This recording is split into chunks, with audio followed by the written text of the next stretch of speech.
yangu juu nilichukulia mtoto wangu akiwa uhai siku 4 zote nikiwa kwa wako wananishughulikia. Sasa mimi venye walikuja kunishughulikia mtoto wangu alikuwa uhai hiyo siku zote 3.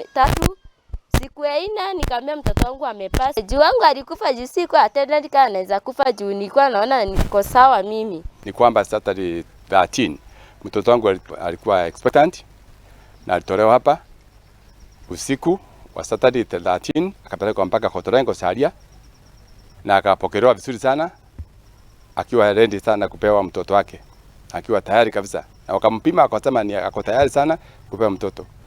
Lakini kutoka siku hiyo walimwangalia tu na macho.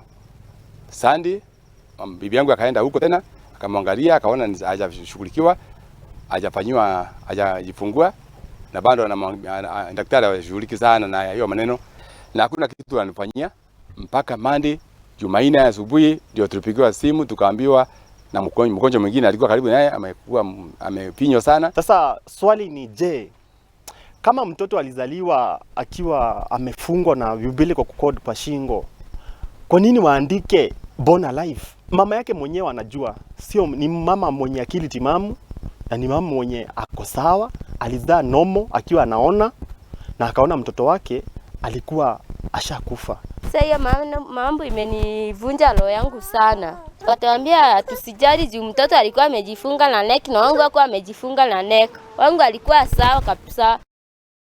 Riboti yo kuma Korea kaunti-ini ya Meru ni gututwara kahinda